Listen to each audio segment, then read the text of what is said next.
दया मया सुमता के भावला जगा के, बिगड़ेला बना के और गिरेला उठा के, सब लहमन अपन घर लगाबो, भारत माँ राम राज लाबो, भारत ला विश्व गुरु बनाबो। तो छत्तीसगढ़िया मन के आस करबो पूरा, छत्तीसगढ़िया मन के आस करबो पूरा, सरगुजा से बस्तर तक काम है अधूरा, तन मन धन कर अर्पण महतारी के चरण, प्रदेश खातिर अपन घर लगाबो, भारत माँ राम राज लाबो, भारत ला विश्व गुरु बनाबो। तो धरल ध्वजा हाथ माँ सब समाज साथ माँ, एकता के मंत्र सब गुंजाबो, भारत माँ राम राज लाबो। तो वीर नारायण सिंह के बिकट है कहानी, वीर नारायण सिंह के बिकट है कहानी, गुंडाधुर गुरु घासीदास के जुबानी, महापुरुष सूरवीर ज्ञानी विज्ञानी के, बताए रास्ता लाय अपनाबो, भारत माँ राम राज लाबो, भारत ला विश्व गुरु बनाबो। धरलो ध्वजा हाथ माँ सब समाज साथ माँ, एकता के मंत्र सब गुंजाबो, भारत माँ राम राज लाबो, भारत ला विश्व गुरु बनाबो। बोलो भारत माता की, जोरदार जय घोषो, भारत माता की। नरेंद्र मोदी जिंदाबाद, नरेंद्र मोदी जिंदाबाद। माननीय राष्ट्रीय अध्यक्ष नड्डा जी जिंदाबाद, माननीय जगत प्रकाश नड्डा जी जिंदाबाद, भारत माता की, दंतेश्वरी माई की। आज के दो लोग खड़े हैं भैया, दो लोग पीछे, जो पीछे खड़े हैं कृपया अपना स्थान ग्रहण करेंगे। आज इस मंच पर आज का दिन ऐतिहासिक होगा। सम्माननीय जेपी नड्डा जी हम सब का मार्गदर्शन करेंगे। मंच पर विराजमान सम्माननीय प्रदेश के महामंत्री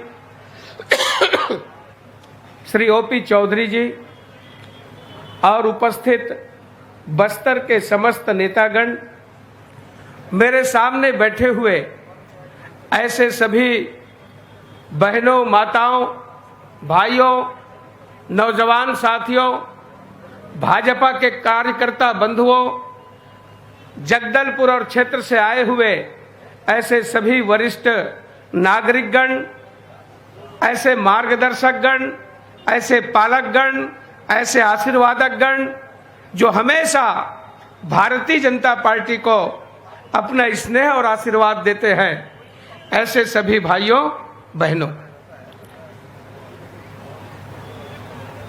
मन में बहुत उत्साह था। मन में आज के कार्यक्रम की कल्पना थी कि आप सबका स्वागत बस्तरिया नृत्य के साथ, बाजे गाजे के साथ किया जाए। बीजापुर, दंतेवाड़ा, सुकमा, चित्रकूट, बस्तर, जगदलपुर, कोंडागांव, कांकेर तक के लोग आए तो सब जोरदार नाचते झूमते नड्डा जी का स्वागत करेंगे, ये कल्पना थी। भाइयों बहनों, कल हमारे नारायणपुर के सागर साहू जो जिला भाजपा का उपाध्यक्ष था, उसकी हत्या कर दी गई और उसकी शहादत का सम्मान करने के लिए और महीने दिन के अंदर जो 2 और शहादत हुई, स्वर्गीय बुधराम कटराम जी, श्री नीलकंठ कक्केम जी, आज उनकी शहादत को प्रणाम करने के लिए सादगी के साथ इस कार्यक्रम को संपन्न किया जा रहा है। कहीं कोई फूल माला नहीं। माननीय राष्ट्रीय अध्यक्ष जी हवाई जहाज से उतरते ही एक भी माला उन्होंने स्वीकार नहीं किया। एक भी स्वागत के लिए कोई फटाका, कोई आतिशबाजी वहां नहीं बजी। आज बस्तर की जनता ये संदेश दे रही है कि ये जो शहादत हुआ है, हम बुधराम कटराम के, उनके परिवार के साथ है, नीलकंठ कक्केम के परिवार के साथ है, सागर साहू जिनकी शहादत हुई नारायणपुर वासियों के साथ में है। और आज जितने भी हमारे ऐसे भाई बहन जो राष्ट्रवादी विचारधारा को लेकर के आगे बढ़ रहे हैं, हम उनके साथ हैं, उनको नमन करते हैं। इतना ही नहीं, हमारे जिला पंचायत के सदस्य जिन्हें जेल में डाल दिया गया है, खेमचंद नेताम, जो हमारे जगदलपुर के जेल में बंद है, उनके साथ 16 लोग अंदर हैं।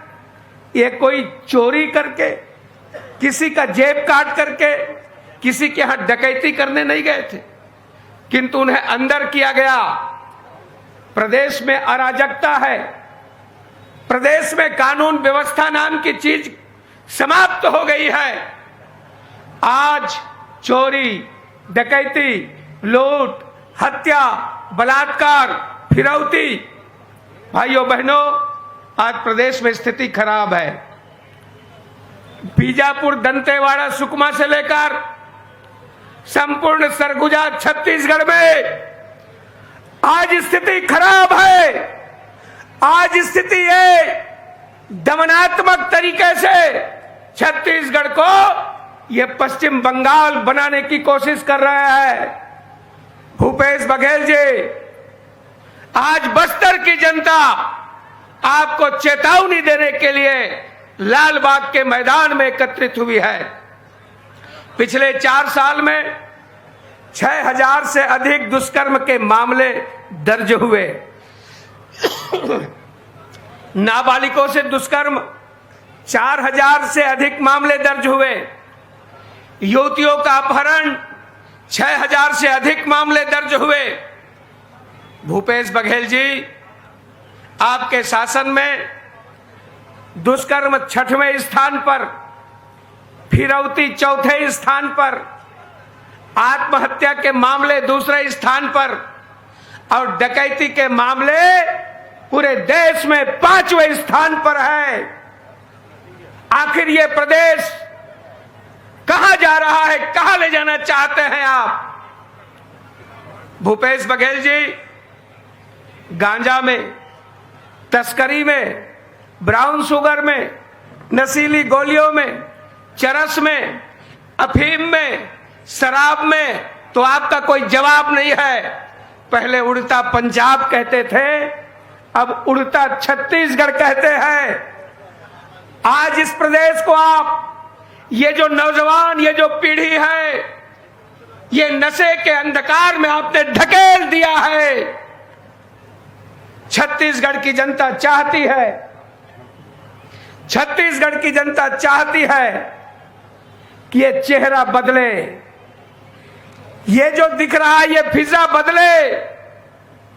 और आज जब हम यहां खड़े हैं इस लाल बाग के मैदान पे, तो ये वही बस्तर है जहां भूमकाल का विद्रोह हुआ और भूमकाल का विद्रोह करने वाले उस वनवासी, उस जनजाति, उस आदिवासी का नेता का नाम है गुंडा धोर, जिन्होंने भूमकाल के विद्रोह की शुरुआत की। जोरदार बजाइए गुंडाधुर के नाम से, जोरदार बजाइए। भाइयों बहनों, यह गुंडाधुर की धरती है और कल शुरुआत उन्होंने की थी। कल का वो दिन था, कल हम उसको स्मरण किए हैं और आज जेपी नड्डा यहां की बदलाव के लिए, यहां के वनवासियों के मन के माफिक आज हम सबको संबोधित करने वाले हैं। यह फिजा बदलेगी, यह चेहरे भी बदलेंगे, क्योंकि आप सबका आशीर्वाद है, आप सबका स्नेह और समर्थन है। भाइयों बहनों, आप जानते हैं कि इस प्रदेश में क्या चल रहा है। इस प्रदेश में भूपेश बघेल की सरकार की डिप्टी सेक्रेटरी सौम्या चौरसिया और उनकी कंपनी जिसमें 5 लोग हैं। समीर बिश्नोई कलेक्टर के ऊपर विश्वास होता है, जिलाधीश के ऊपर जनता विश्वास करती है, वो संविधान के अनुकूल काम करता है। किंतु भूपेश बघेल जी, आपको धन चाहिए, आपको थानेदार से, आपको हवलदार से, आपको पुलिस के अधिकारी से, आपको जिलाधीश से केवल पैसा चाहिए। और जब पैसे की वसूली आगे बढ़ती है तब समीर बिश्नोई पैदा होता है। समीर बिश्नोई, साथ में व्यवसायी सुनील, सूर्यकांत और सूर्यकांत के बाद फिर लक्ष्मीकांत, भूपेश के प्यारे लाल, ये घोटाला करते हैं। और जैसा पश्चिम बंगाल में घोटाला होता है, वैसा ही घोटाला आज छत्तीसगढ़ के कोल में, ये कोल माफिया, ये गिरोह, इस गैंग के माध्यम से आप करवाते हैं। आपकी जवाबदेही है। आखिर किसके लिए? सौम्या चौरसिया का भाई भी गिरफ्तार होता है, जिसका नाम है मनीष।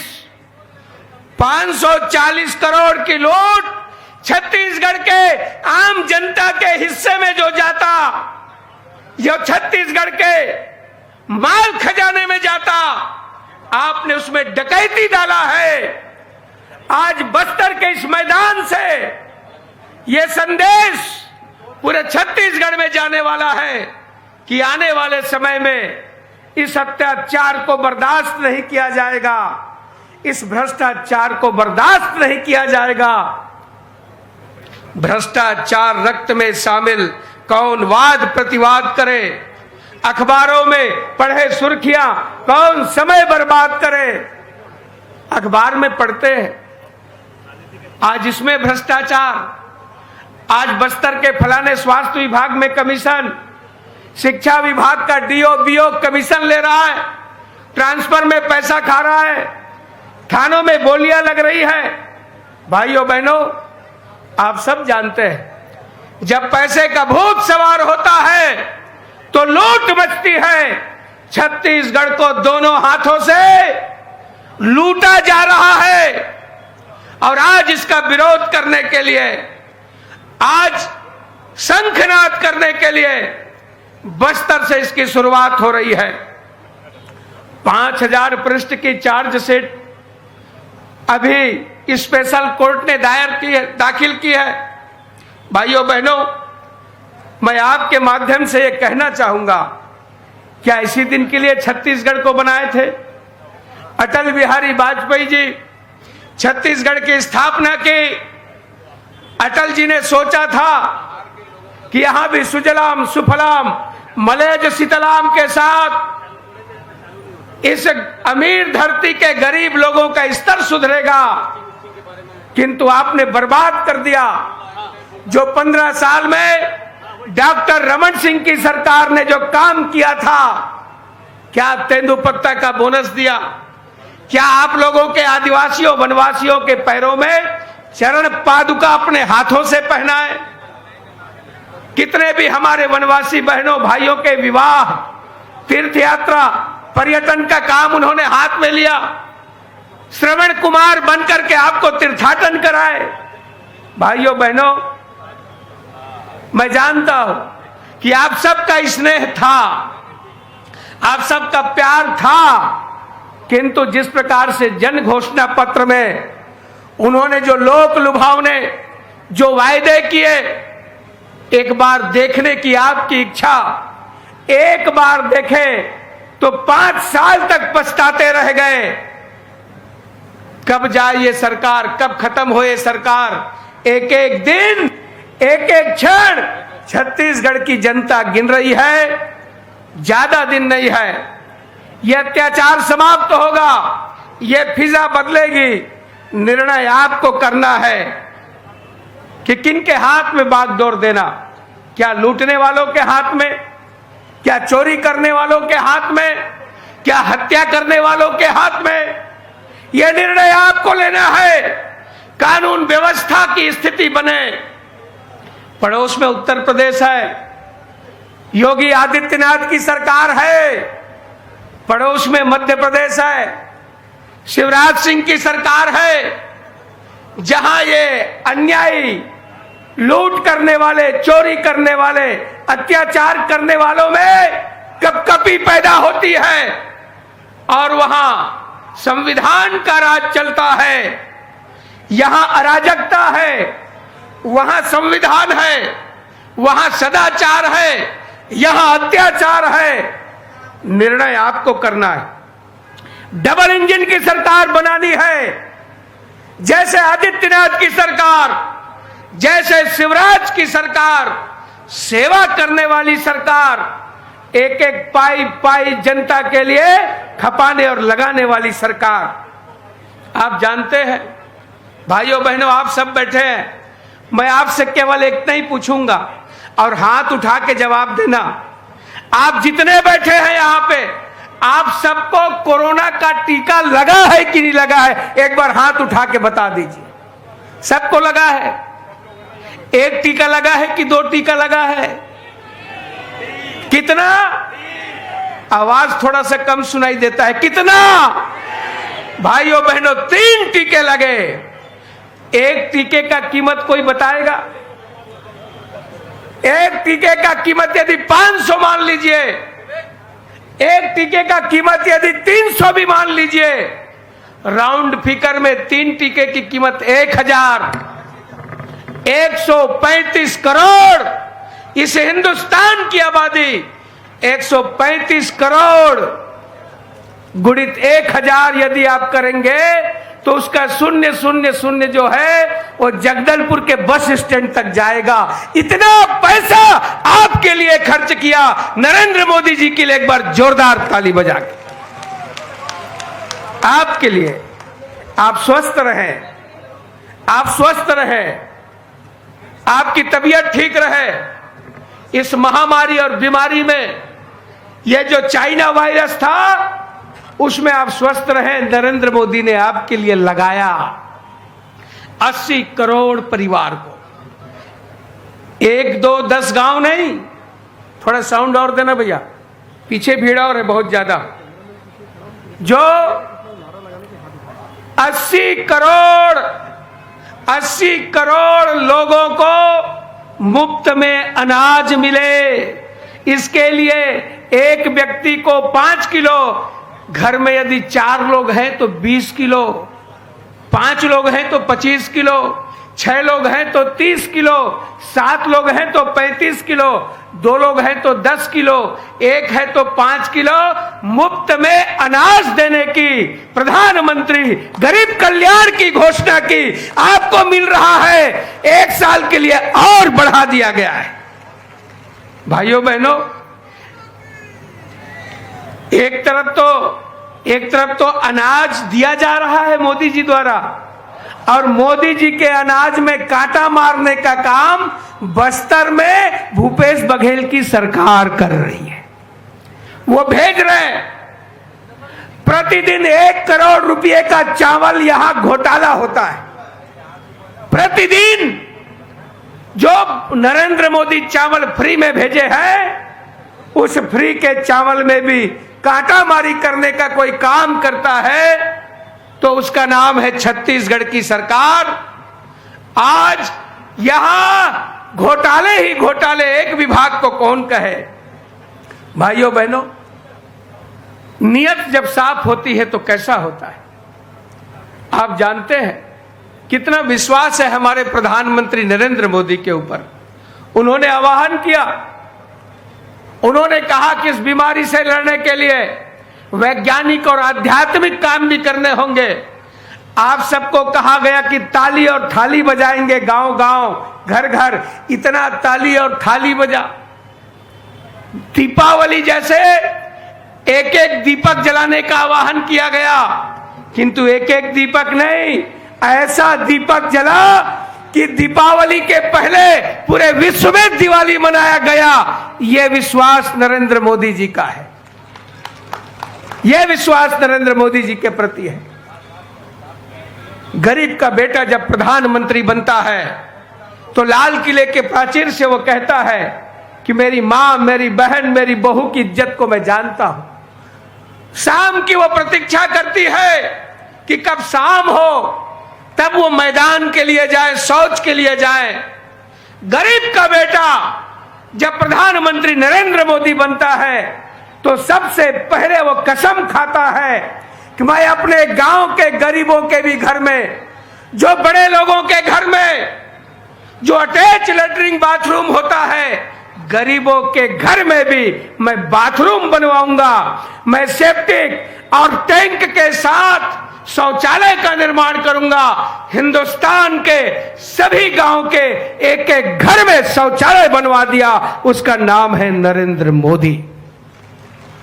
भाइयों बहनों, मन में इच्छा शक्ति होती है। गरीबों की सरकार, गरीबों के लिए करने वाला, आदिवासियों के लिए करने वाला, वनवासियों के लिए करने वाला, यह भारतीय जनता पार्टी की सरकार नहीं। मैं आप सबसे निवेदन करना चाहूंगा, भाइयों बहनों, आज जिस प्रकार से ये घर को रोक दिए, हमारा छत नहीं ढल पाया है, किसी का प्लिंथ डला है, किस्त नहीं मिल रहा है, कारण क्या? अरे पैसा देने वाले नरेंद्र मोदी 60% पैसा उन्होंने भेज दिया। गरीबों का भी घर बने, लेंटर वाला, छत वाला घर बने।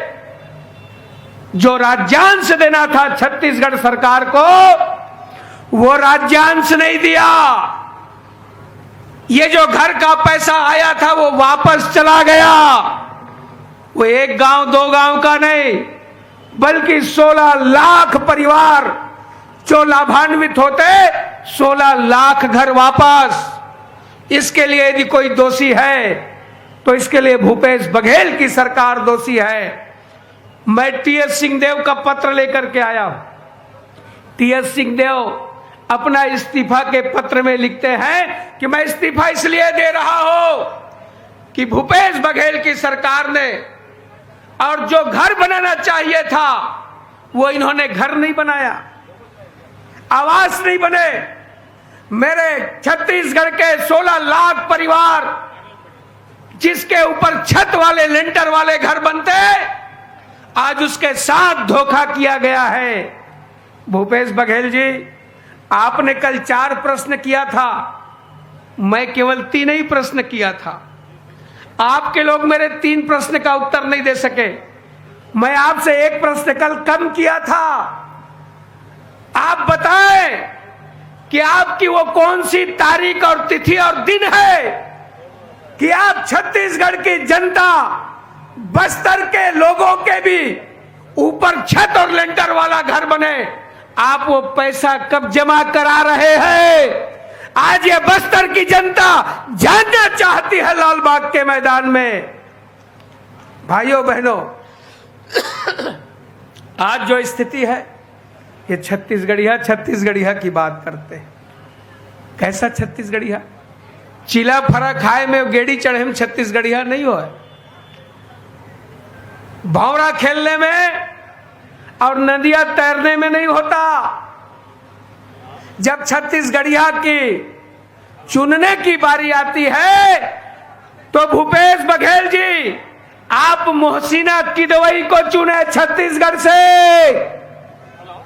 जो छत्तीसगढ़ में नहीं रहती। आप चुने रंजिता रंजन को, आप चुने राजीव शुक्ला को, आप चुने केटीएस तुलसी को, जो छत्तीसगढ़ के नहीं है। और आप ये कहते थे कि छत्तीसगढ़ियों का मैं हक नहीं मारूंगा, छत्तीसगढ़ियों के साथ अन्याय नहीं होगा। आप इन्हें कब बदलने वाले हैं?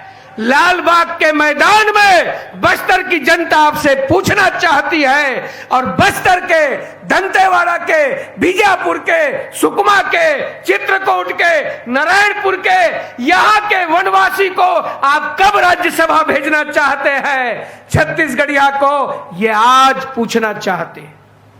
भाइयों बहनों, ये छत्तीसगढ़ियों के साथ धोखा है, ये छत्तीसगढ़ के साथ अन्याय है।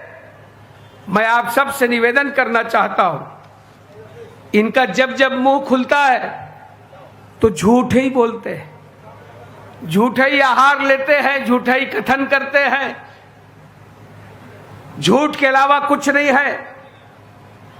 आप जानते हैं, जब राष्ट्रपति चुनने का अवसर आया, इस देश के राष्ट्रपति जब बनाना था, जब अटल बिहारी वाजपेयी थे, तो वैज्ञानिक अबुल कलाम, आजाद अबुल कलाम जी को हमने चुना।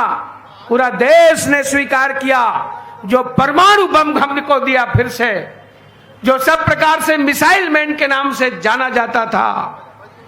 उसके बाद जब फिर से मोदी जी को अवसर मिला तो उन्होंने श्री रामनाथ कोविंद, जो दलित वर्ग से आते हैं, उनको उन्होंने राष्ट्रपति बनाया।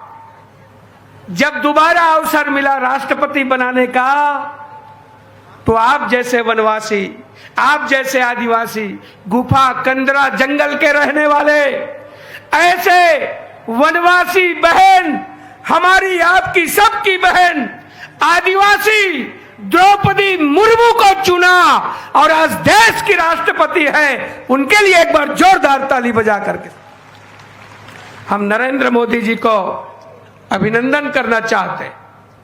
आपने आदिवासी को बनाया, आपने वनवासी को बनाया, और इन्हें जब बनाना था तो महिला महाराष्ट्र की, जो इनकी किचन, अब मैं उसको विस्तार नहीं करूंगा, वो क्या करती थी, उसको आपने राष्ट्रपति बनाया।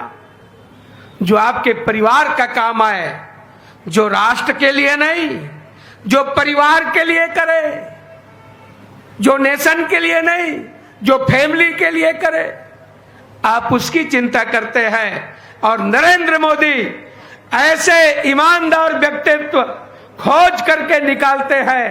हमारी आदिवासी बहन द्रौपदी मुर्मू को उन्होंने राष्ट्रपति बनाया। उसमें जब वोट डालना था तो भूपेश बघेल आदिवासी महिला, आदिवासी बहन द्रौपदी मुर्मू के विरोध में वोटिंग किया।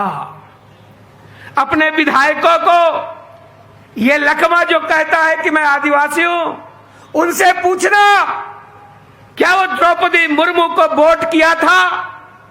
इनके विधायक क्या द्रौपदी मुर्मू को वोट दिए थे? आदिवासी को नहीं चुने। ऐसे समय में आदिवासियों का विरोध करने का काम किया। मुझे आदरणीय ओपी चौधरी जी बता रहे थे कि आरक्षण का मुद्दा, आरक्षण में जो आदिवासियों का विरोध किए, सब मामले में तो बड़े बड़े वकील उतारते हैं, कपिल सिब्बल से लेकर के जाने माने जो हवाई जहाज और हेलीकॉप्टर से आकर के, किंतु बुलाया नहीं गया। क्यों? मामला आदिवासी का है, मामला वनवासी का है। बस्तर के लोगों को फायदा हो जाएगा, सरगुजा के लोगों को फायदा हो जाएगा। फायदा नहीं होना चाहिए। आदिवासियों की हक मारने वाली है सरकार, आरक्षण का विरोध करने वाली है सरकार। समय पर इन्हें सबक सिखाने की जरूरत है। मैं आपसे कहना चाहता हूं, ये सरकार जब नारायणपुर के अंदर अपनी परंपरा, अपनी रीति रिवाज, अपनी मान्यता, अपनी धर्म को लेकर के जब छोटी छोटी बैठक करते हैं तो उसमें मिशनरी के लोग आक्रमण करते हैं। और आक्रमण ही नहीं, पुलिस के लोग टीआई को भी मारा गया, उसकी पैर टूटी, किंतु मिशनरी के थे इसलिए उसके ऊपर एफआईआर नहीं हुआ। नारायणपुर के एड़का बोर्रा में घटना होता है, 300 मिशनरी के लोग आक्रमण करते हैं। द्वितीय दिवस जब वनवासी आदिवासी समाज खड़ा होता है, हमारे रूप साहेब सलाम जो नारायणपुर के जिला अध्यक्ष है, उन्हें पकड़ करके मारते हुए उनकी पगड़ी उछाली जाती है। रूप साहेब सलाम जो आदिवासी होकर के भी सात्विकता के साथ, और ऐसा संत, ऐसा व्यक्ति, ऐसा आदिवासियों के संरक्षक को मारते हुए गाड़ी में बिठाया जाता है और बिठा करके जेल में डाल दिया जाता है।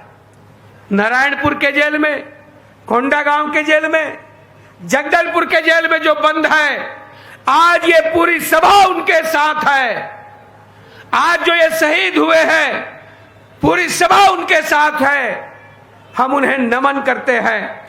मैं अपनी बात को समेटते हुए केवल इतना ही कहना चाहूंगा कि ये अंधेरगर्दी, ये अत्याचार, ये दादागिरी ज्यादा दिन चलने वाली नहीं है। ये बिल्कुल चलने वाली नहीं है। जनता इसे समाप्त करेगी। हालात बदलने में बहुत देर नहीं है। हालात बदलने में बहुत देर नहीं है। कुदरत के उसूलों में उलटफेर नहीं है। आगाज से अंजाम जुड़ा होता है यारो। भगवान के घर देर है, अंधेर नहीं है। बस इतना ही कहते हुए अपनी बात को मैं ये कहना चाहूंगा कि मित्रों, वो मंजिल दूर नहीं है। जब जब अत्याचार हुआ है तो भूमकाल के रूप में यह गुंडाधुर पैदा हुआ है। ये आदिवासियों की, ये स्वाभिमान के लिए लड़ने वाली ये धरती है और ये वही लाल मैदान है। मैं आप सबसे आह्वान करते हुए यही कहते हुए कि लक्ष्य है अति दूर दुर्गम, किंतु चलना जानते हैं, किंतु पथ के कंटकों को हम सुमन ही मानते हैं।